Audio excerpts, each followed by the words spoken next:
नरेंद्र जी, central government Modi सरकार का budget आज पेश हुआ 2022-23 का। उस बजट में बहुत सारी ऐसी बातें हैं जो मैंने सुन रहा था। बजट 60 लाख नई नौकरियां मिलेगी, 400 नई पीढ़ी की वंदे मातरम ट्रेन का उन्होंने घोषणा की है, 25,000 किलोमीटर हाईवे सड़क बनेगी, केमिकल मुक्त खेती को बढ़ावा दिया, एमएसपी पे खरीदी सबसे ज़्यादा होगी, किसानों को डिजिटल खेती से जोड़ा जाएगा। बातें तो बहुत सारी है। ग्रामीण एवं शहरी क्षेत्रों में 60,000 घरों की पीएम आवास योजना के लाभार्थी के रूप में पहचान होगी और करीब 80 लाख मकानों का निर्माण वो करेंगे। इस तरीके का बजट आज पेश हुआ। आप कैसे लेते हो? और एक और बड़ी बात, हर घर को नल से वो जोड़ेंगे, करीब 5.5 करोड़ घरों को पानी मिलेगा। ये बजट आज पेश हुआ था, विपक्ष कैसे देखता है इसको? देखो, इसको मैं पक्ष और विपक्ष के चश्मे से नहीं देखता हूँ जी। मैं ऐसा नहीं मानता कि अगर वो किसी एक दल के वित्त मंत्री ने, वित्त मंत्री तो देश की होती हैं, बजट देश का पेश किया उन्हें, अगर उसमें अच्छा है तो मुझे अच्छा कहना चाहिए। मैं विपक्ष में हूँ इसलिए मुझे व्यर्थ की आलोचना नहीं करनी चाहिए, लेकिन एक देश के नागरिक के नाते मुझे उसकी सही विवेचना भी करनी चाहिए। आप ये देखो कि पिछले कुछ वर्षों में जी बजट की व्यवस्था क्या हो गई है। बजट स्पीच और बजट में फ़र्क हो गया है। ये इस बात को सभी अर्थशास्त्री मानने लग गए हैं कि जो वित्त मंत्री बोलते हैं या बोलती हैं और जो उसके जो छपे छपाए बजट में आता है उसमें बड़ा अंतर होता है। ये लोकप्रियता के आधार पे बोले जाने वाला भाषण है, वो यथार्थ है। वित्त मंत्री के भाषण में जो फैक्ट्स हैं, जो आंकड़े हैं, वो कम होते हैं और घोषणाएं ज़्यादा होती हैं जी। दूसरी बात, बजट क्या होता है? बजट एक लेखा जोखा होता है, एक साल भर का। पिछला बजट हमने पेश किया था, हमारा ये प्रस्ताव था, हमने ये कर लिया, इसमें खर्चा ज़्यादा हुआ, इसमें कम हुआ, और इस साल हम ये खर्चा करेंगे। कुल मिलाकर बजट इसको कहते हैं। बजट मैनिफेस्टो नहीं है, बजट घोषणा पत्र नहीं है किसी पार्टी का। अगर आप ये कहते हो कि 75 साल बाद अब इंडिया एट 100 हम कहेंगे, मतलब 75 साल की घोषणाएं आप कर रहे हो कि 75 साल में देश कहाँ पहुँचेगा, तो ये बजट तो नहीं हो सकता, ये तो बीजेपी का इलेक्शन मैनिफेस्टो हो सकता है। एक बात। आप इसको चुनाव से जोड़ते हैं? नहीं, मैं इसको मैं राजनीति से जोड़ता हूँ और मैं कहता हूँ कि नहीं, देश के सामने सही स्थिति आनी चाहिए। आप कुछ मेरी बात सुन, तो आपको मैं याद दिलाता हूँ, आपने जो कुछ पिछली बार कहा था वो कितना उसमें क्रियान्वित हुआ, कितना नहीं हो पाया, ये लेखा जोखा है बजट। तो आपको मैं एक बात याद दिलाता हूँ कि पिछले बजट में कहा गया था कि 2 बैंक और 1 बीमा कंपनी, इनका निजीकरण हो जाएगा। साल भर खत्म हो गया, नहीं हुआ। मंदसौर संसदीय क्षेत्र में 2014 के बजट में घोषणा हुई कि 7 फ्लाईओवर बनेंगे रेलवे के, जिसमें मंदसौर भी था, मंदसौर में 2 और पीपलिया मंडी और शामगढ़। आज 2014 का बजट 2022 हो गए, मैं आपसे पूछता हूं कि कितने फ्लाईओवर बने? तो 2022 में किसानों की आय दुगनी होने वाली थी। आज हम 2022 का ही बजट सुन रहे हैं, 2022-23 का। अगर आप 21-22 के बजट में कितनी आय में बढ़ोतरी हुई, ये तो आपने नहीं बताया। अब 22-23 में भी मान लो, तो क्या 22-23 में आय दुगनी होने वाली है? ये तो आपने नहीं कहा। अब हमें और आगे डिजिटल खेती बता दिया आपने जी। अच्छी बात है, मैं विरोध नहीं कर रहा हूँ, लेकिन वो विश्वसनीयता तो अर्जित कीजिए कि हमने ये करके बताया तो आगे भी ऐसा हम कर देंगे। वहाँ तो आप रह गए। और मैं उदाहरण देता हूँ, आपने मेक इन इंडिया चलाया, 2014-15 से आपने मेक इन इंडिया चलाया। 2020 आते आते आप मेक इन इंडिया को भूल गए और आपने वो आत्मनिर्भर भारत शुरू कर दिया। तो मेरा कुल मिला के कहना ये कि बजट को बजट रहने दो। स्पीच, बजट भाषण और बजट में ज़्यादा अंतर नहीं होना चाहिए। तीसरी बात ये कि उसी साल की बात करिए, लंबी चौड़ी घोषणाएं मत करिए।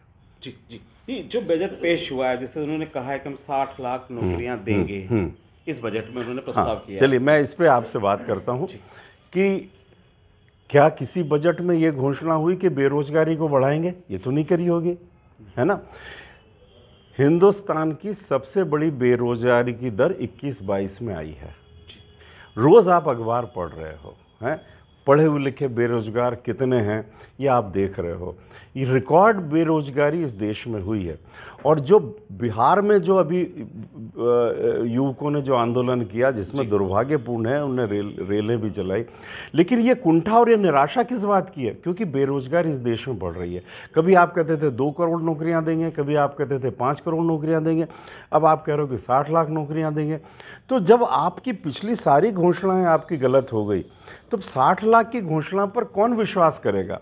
मेरा यही कहना है। एमएसपी पे खरीदी सबसे ज्यादा करेंगे चलिए, किसानों की। हाँ, अब आप करोगे तो खुशी की बात है, लेकिन देखिए किसान उत्पादन बढ़ा रहा है तो स्वाभाविक रूप से प्रोक्योरमेंट भी बढ़ेगा, है, अनाज का अर्जन भी बढ़ेगा, इसमें कोई शक नहीं।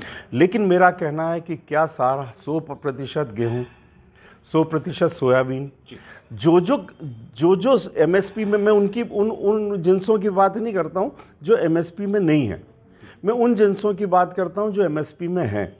क्या जो जिन्स एमएसपी में हैं, आप नीमच जिले की, मंदसौर जिले की, संसदीय क्षेत्र की, क्या 100% उपज आप खरीद रहे हो? आप नहीं खरीद पा रहे हो। तो क्यों आप जनता को स्पष्ट रूप से नहीं बताते हो कि हमारी ये सीमाएं हैं, हमारी ये विवशताएं? मैं एक चीज़ और आपसे कहता हूँ, इस बार जीएसटी का और इनकम टैक्स का, डायरेक्ट टैक्सेस का रिकॉर्ड कलेक्शन हुआ है जी। वित्त मंत्री जी को बधाई। लेकिन आप ये देखो कि इस बार जितना हुआ है, अगली बार खुद वित्त मंत्री जी ने उस ग्रोथ को घटा दिया है।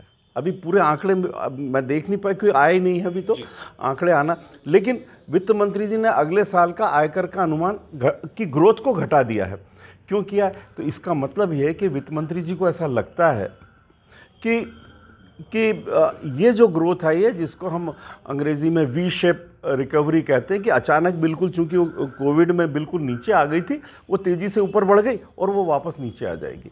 तो ये जो डर है, ये वित्त मंत्री जी को भी डर है कि ये जो अभी जो कुछ जीएसटी का कलेक्शन हुआ है या डायरेक्ट इनडायरेक्ट टैक्सेस का कलेक्शन हुआ है, शायद अगले साल उतना नहीं रहे, इसलिए उनने अपने अगले साल के आंकड़ों में अपने अनुमानों को घटा दिया है। एक बात और होती है जो बजट में, जो आम नागरिक को समझना चाहिए, वो ये होता है कि जब हम बजट पेश करते हैं तो एक बहुत अच्छा, हम कहते हैं कि नरेगा में इतने 1000 करोड़ रुपए का निवेश खर्चा होगा, मजदूरों को मजदूरी दी जाएगी। अब होता है, इसको हम कहते हैं बी बजट एस्टिमेट जी। लेकिन क्या होता, अभी जब ये बजट पेश हुआ तो इसमें एक्चुअल्स आए होंगे कि एक्चुअल हुआ कितना खर्चा। तो ये एक प्रक्रिया की, राजनीति की एक प्रक्रिया हो गई कि बढ़ा के बताओ, आमदनी को बढ़ा के बता दो, इसको बढ़ा के बता दो, और खर्चा मत करो। तो अभी हमारे पास ये फिगर नहीं है कि आपने नरेगा में खर्चा कितना करना था और आपने किया कितना, दूसरी मदों में आपको खर्चा कितना करना था, आपने किया कितना। ये आंकड़े अभी तक जनता के सामने नहीं आए। जब ये आएंगे तब अर्थव्यवस्था की सच्चाई पता लगेगी। 80 लाख आवास देंगे वो, 60,000 ऐसे परिवार हैं। हाँ, मैं 80 लाख वो भी बजट में शामिल। हाँ है ना, ये घोषणा ही तो है ना, घोषणा ही तो है ना इस बात की कि हम 80 लाख आवास देंगे। मेरा ये कहना है कि आप मनासा तहसील में घूम लो, और ये 8 साल 9 साल से योजना चल रही है, 2-3 बातों को आप उसमें ढूंढ लो। कितने हरिजनों को, कितने आदिवासियों को आपने आवास दिए? 2022-23 तक तो 100% बेघरों को घर देने की बात थी, वो तो नहीं हुआ। वो तो आप मानते हो ना कि वो देने की बात थी, वो नहीं हो पाया। अब जिनको मिला उसके निर्माण की गुणवत्ता को भी देखो। केवल मकान देने कोई बात मत कहो, ये कहो कि हम एक गुणवत्ता वाला मकान देंगे, ये कहो कि बगैर भ्रष्टाचार के मकान देंगे। क्या एक गरीब आदमी को बगैर भ्रष्टाचार के प्रधानमंत्री आवास मिल रहा है? मनासा की बात करो आप, मैं दूर की बात नहीं करता हूँ।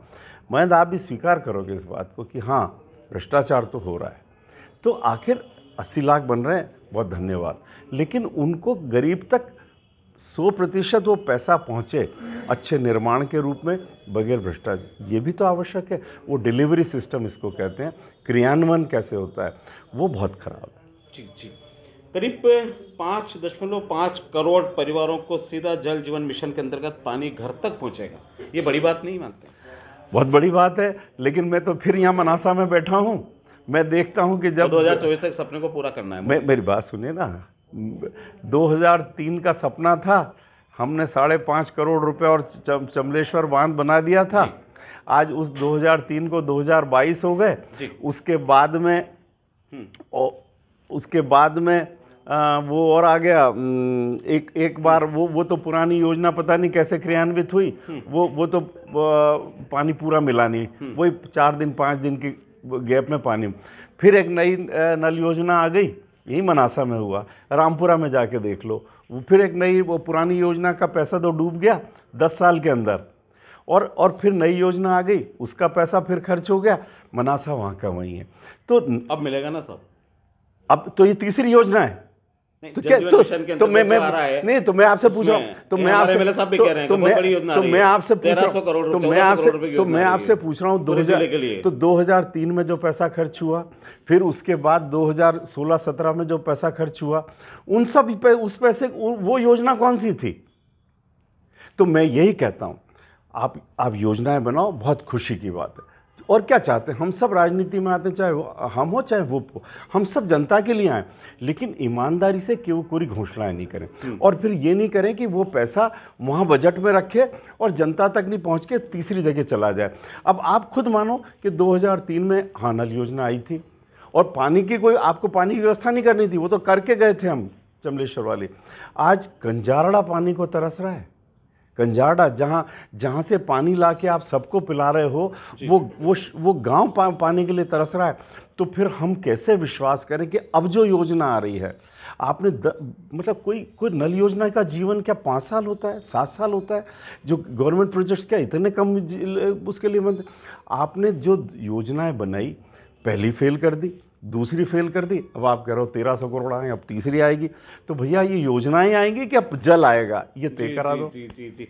तो नरेंद्र जी, जो बजट आया है, क्या इसको आप मानते हैं कि बीजेपी का मैनिफेस्टो है ये? नहीं, मैं ऐसा नहीं कहता हूँ कि बीजेपी का मैनिफेस्टो, पर मेरा कहना है कि मैनिफेस्टो में और बजट में फ़र्क होना चाहिए, जो इन दिनों ख़त्म होता जा रहा है। कुल मिला के आप क्या मानते हैं बजट को लेकर? अंतिम सवाल।